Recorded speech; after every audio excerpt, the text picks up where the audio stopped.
دینی مدارس کے خلاف ہماری اسٹیبلشمنٹ، ہماری بیوروکریسی کا یہ رویہ اس کا اپنا نہیں ہے، یہ باہر سے ان کو دیا گیا ہے، یہ بین الاقوامی ایجنڈا ہے۔ اور اس بین الاقوامی ایجنڈے کا راز بتا دوں آپ کو،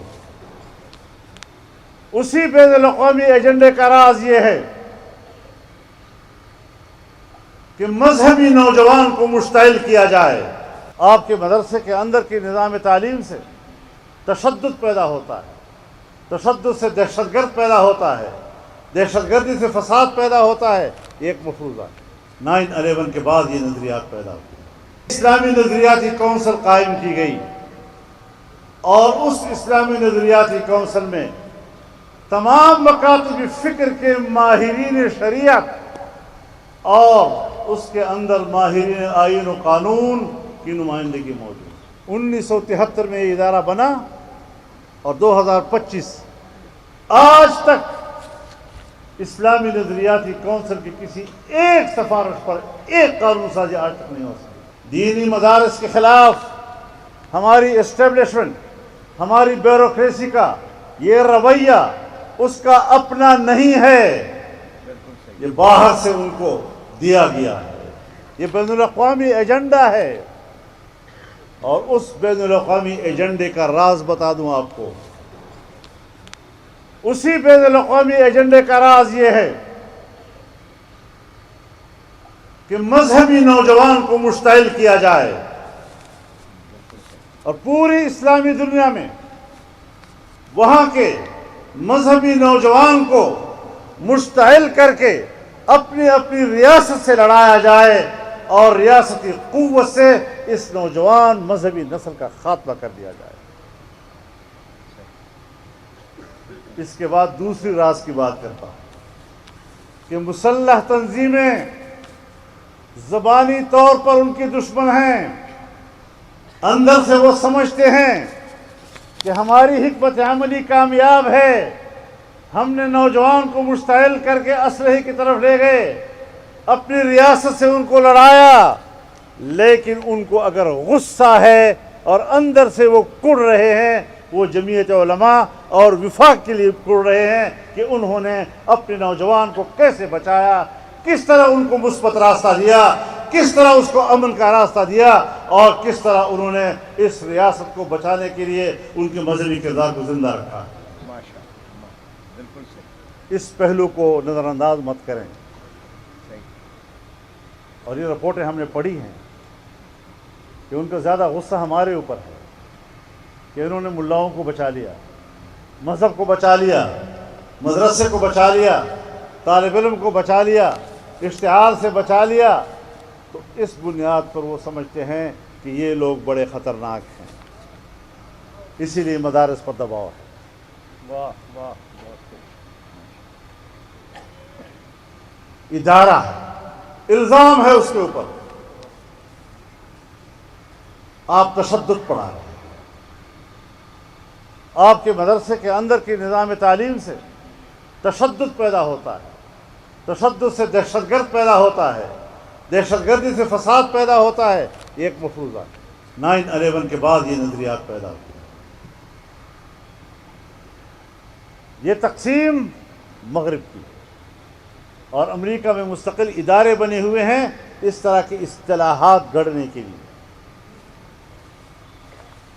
یہ شدت پسند ہے، یہ روایت پسند ہے، یہ اعتدال پسند ہے، یہ انتہا پسند ہے، اور آخری جو سب سے بہترین طبقہ ہے یہ روشن خیال ہے۔ روشن خیال کا معنی کیا ہے؟ اپنا بندہ، اپنا بندہ، یہ اپنا بندہ۔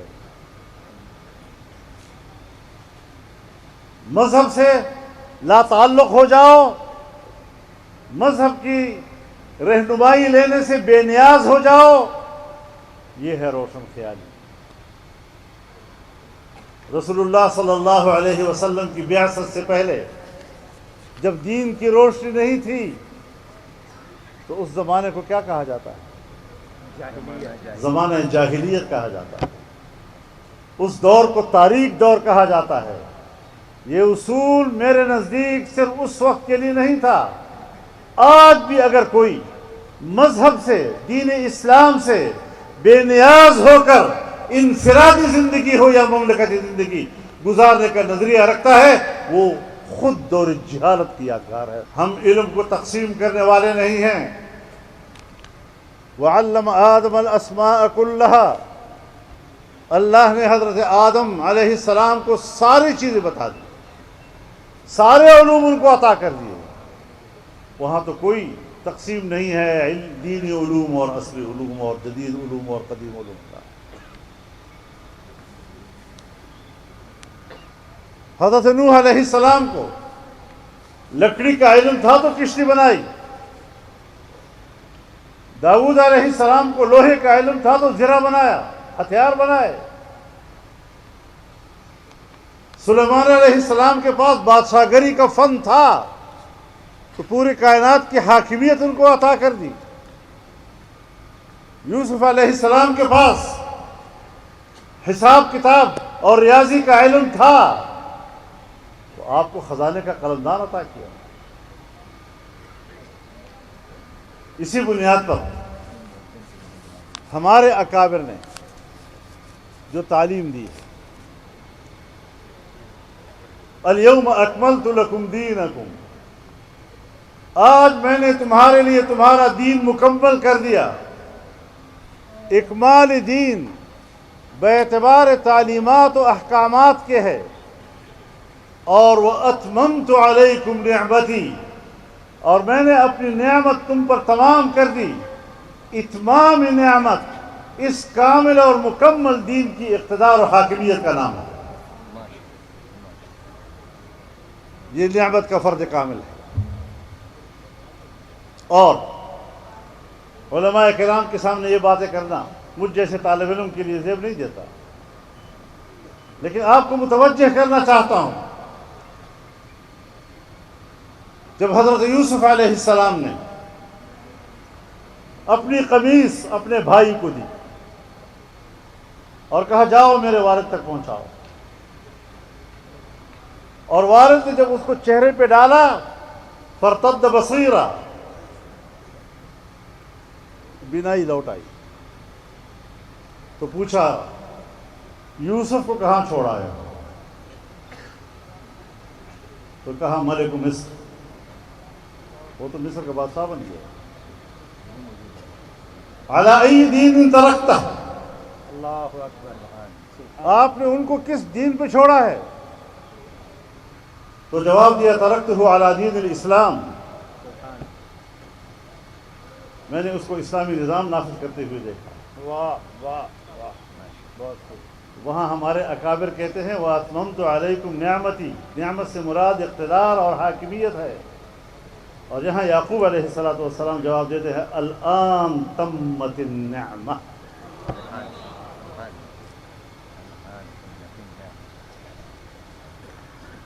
یہ علماء کرام اس نظریے کے لوگ،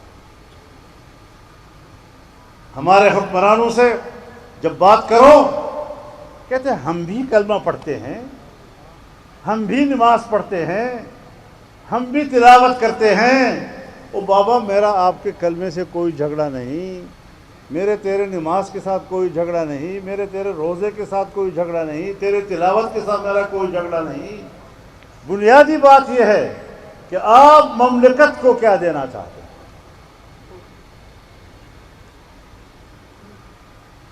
جس آئین میں لکھا ہے کہ اسلام پاکستان کا مملکتی مذہب ہوگا، جس آئین میں لکھا ہے کہ تمام قوانین قرآن و سنت کے تابع ہوں گے، جس آئین میں لکھا ہے کہ قرآن و سنت کے منافی کوئی قانون نہیں بنے گا، اور قرآن و سنت کے مطابق قانون تجویز کرنا، قانون کی سفارش کرنا، اس کے لیے اسلامی نظریاتی کونسل قائم کی گئی، اور اس اسلامی نظریاتی کونسل میں تمام مکاتب فکر کے ماہرین شریعت اور اس کے اندر ماہرین آئین و قانون کی نمائندگی موجود ہے اور سفارشات مکمل ہیں۔ 1973 میں یہ ادارہ بنا اور 2025 آج تک اسلامی نظریاتی کونسل کی کسی ایک سفارش پر ایک قانون سازی آج تک نہیں ہو سکی۔ یہ ہے اسلامی جمہوریہ پاکستان۔ اسی لیے میں کہتا ہوں کہ یہ لوگ بڑے چالاک ہیں، اسٹیبلشمنٹ اور بیوروکریسی اور حکمران یہ بڑے ہوشیار ہوتے ہیں۔ جب کونسل بنی، تمام مکاتب فکر کی اس کے اندر نمائندگی آئی اور سب لوگوں نے متفقہ سفارشات پیش کی، اب ضروری ہو گیا نا کہ تمام مکاتب فکر مل کر حکمرانوں کے گریبان میں ہاتھ ڈال دیں۔ تقاضا یہی ہونا چاہیے تھا نا، لیکن انہوں نے ہمیں فرقوں میں لڑانا شروع کر دیا۔ ہمارے ہاتھ ایک دوسرے کے گریبان میں جا کر پڑ گئے، ہم نے ایک دوسرے کو قتل کرنا شروع کر دیا اور وہ مطمئن ہو گئے کہ اب اسلامی قانون سازی کے لیے ہم پر ان کا دباؤ نہیں پڑ سکتا، یہ خود آپس میں لڑ رہے ہیں۔ اس پہلو پر کیوں غور نہیں کیا جا رہا؟ سوائے اپنے جذبات کی تسکین کے کہ ایک دوسرے کو قتل کر دو، فتوی بازیاں کر لو، تلخیاں پیدا کر لو، دشمنیاں پیدا کر لو اور اسلامی قانون سازی کے لیے ماحول نہ بنے۔ اب میں آپ سے پوچھنا چاہتا ہوں، اسلامی نظریاتی کونسل کے اندر تمام مکاتب فکر کے علماء کرام یہ اس وقت اسلامی نظریاتی کونسل کے رکن بن سکتے ہیں اگر وہ کسی دینی مدرسے کے فاضل ہوں گے۔ اب اگر مدرسہ ہی نہ رہا یا مدرسے کا وہ نصاب ہی نہ رہا جس کو پڑھنے کے بعد اس کا کرائٹیریا بنتا ہے، اس کی ایک صلاحیت و استعداد بنتی ہے کہ وہ اسلامی نظریاتی کونسل کا ممبر بن سکے، تو آپ بتائیں یہ کس تضاد کا شکار ہے؟ ایک طرف مدرسے کا فاضل ہونا وہ اسلامی نظریاتی کونسل کی رکنیت کے لیے ضروری، اور دوسری طرف آپ مدارس کے کردار کو ختم کر رہے ہیں۔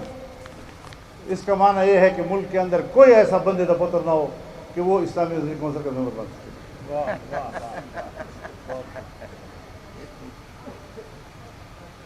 اور یاد رکھیں، حکمران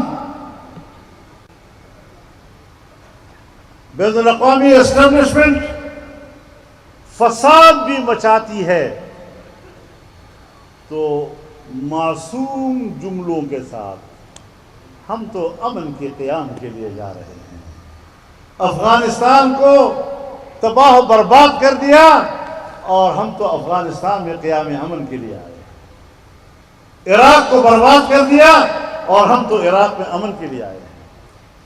لیبیا کو برباد کر دیا اور ہم تو لیبیا میں امن کے لیے آئے ہیں۔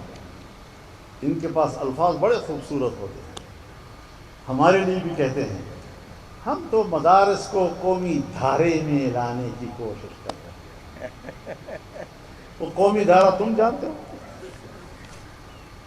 پورے پاکستانی قوم کو، چاہے وہ پشتون ہو، بلوچ ہو، سندھی ہو، پٹھان ہو، سرائکی ہو، ان سب کو ایک جگہ اکٹھا کر دو اور مدرسوں سے ان علماء کو نکال کر ان کے صفوں میں جا کر کھڑا کر دو، یہ عوام کی طرح نظر آئیں گے۔ اور تمہارے کالج اور یونیورسٹی سے جو لوگ نکلیں گے وہ کہیں گے شاید کوئی برطانیہ سے کوئی مخلوق آئی ہوئی ہے۔ تم معاشرے سے الگ تھلگ نظر آ رہے ہو، خود کو قومی دھارہ کہتے ہو، اور ہم عوام کے رنگ میں زندگی گزار رہے ہیں، ان کی صفوں میں زندگی گزار رہے ہیں۔ ہمیں آپ کہتے ہیں قومی دھارے میں آئے۔ ہم آپ کے نظریے کے مطابق قومی دھارے میں آنے کے لیے تیار ہیں، لیکن سودا تو کرو، تم آؤ اسلامی دھارے میں، ہم آئیں گے قومی دھارے میں۔ واہ واہ واہ، ماشاء اللہ ماشاء اللہ ماشاء اللہ۔ یہ کیا پاکستان ہے؟ اپنے آپ کو اسلام یعنی حقوق نسوان کے نام پر زنا کے راستے کھولے گئے۔